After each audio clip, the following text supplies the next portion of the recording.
السلام علیکم ورحمۃ اللہ وبرکاتہ۔ ہمارے چینل کے دیکھنے والے تمام دوستوں کو اور ویڈیو کو شیئر کرنے والے تمام چاہنے والوں اور سبسکرائب کرنے والے تمام احباب کو دل کی عطا گہرائیوں سے السلام علیکم ورحمۃ اللہ وبرکاتہ اور جمعہ مبارک۔ صاحبو، آج ہم آپ کے سامنے جمعۃ المبارک کی عظمت اور فضیلت کے بارے میں بات کر رہے ہیں کہ جمعۃ المبارک میں ہمیں کس طرح سے تیار ہونا چاہیے۔ جمعۃ المبارک عید کا دن ہے مومنوں کے لیے، جمعہ مومنوں کے لیے عید کا دن ہے، اور اس دن صاف ستھرے اور اچھے کپڑے پہنے، غسل کیجئے اور خوشبو لگائیے، اور جیسے ہی جمعہ کی پہلی اذان ہو اپنے کام کاج وغیرہ کو ختم کر کے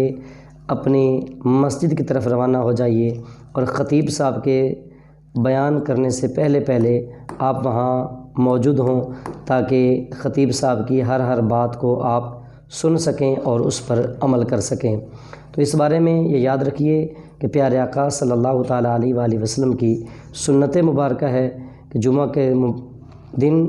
اچھی تیاری کرنا، صاف ستھرے کپڑے پہننا، خوشبو لگانا، اور جمعۃ المبارک کے روز عید کا سماں قائم کر کے اللہ کے گھر مسجد کی طرف روانہ ہونا، اور اللہ کے حضور اپنی پیشانیوں کو جھکانے کے لیے اللہ کے گھر میں حاضر رہنا۔ تو اس بارے میں آپ کو یہ بھی بتاتا چلوں کہ جمعۃ المبارک کے دن جو شخص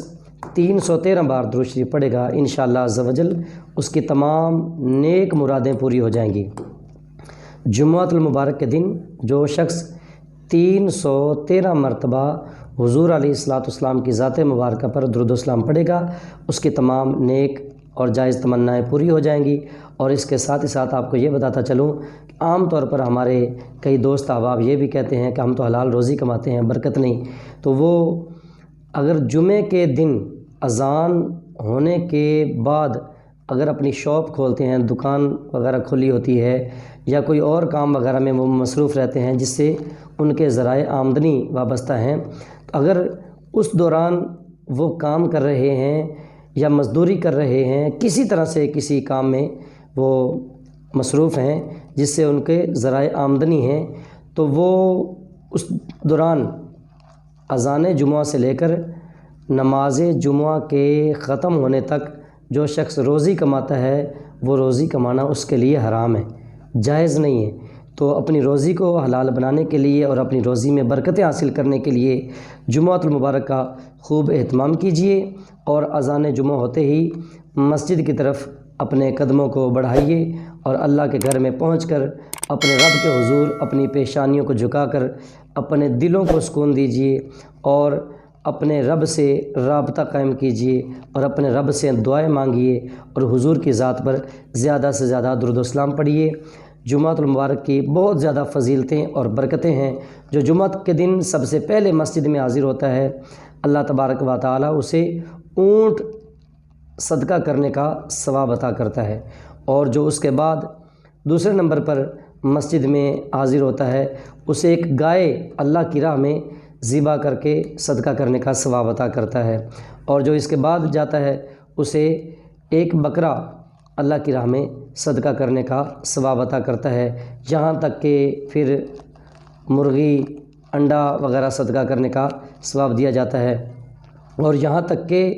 ہر آنے والے شخص کو مسجد کے دروازے پر اللہ کے فرشتوں کی ڈیوٹی ہوتی ہے کہ وہ مسجد کے دروازے پر کھڑے ہوتے ہیں، اور ہر آنے والے جمعہ کی نماز کی ادائیگی کے لیے آنے والے سب لوگوں کا نام لکھتے ہیں، اور اس کے والدین کا نام لکھتے ہیں، اور اللہ کے حضور اس ناموں کو پیش کرتے ہیں۔ وہ فرشتے کھڑے رہتے ہیں یہاں تک کہ وہ فرشتے اس وقت تک کھڑے رہتے ہیں جب تک خطیب خطبہ دینے کے لیے کھڑا نہ ہو۔ جو عربی میں خطبہ دیا جاتا ہے اس کے لیے جیسے ہی خطیب صاحب کھڑے ہوتے ہیں تو فرشتے وہ اپنا رجسٹر کلوز کر کے جا کر صفوں میں بیٹھ جاتے ہیں، اور اس کے بعد کسی آنے والے کا نام نہیں لکھتے۔ ہاں یہ ہے کہ اگر آپ نماز پڑھنا تو پھر بھی ہم پر فرض ہے، تو اپنی نماز کو قائم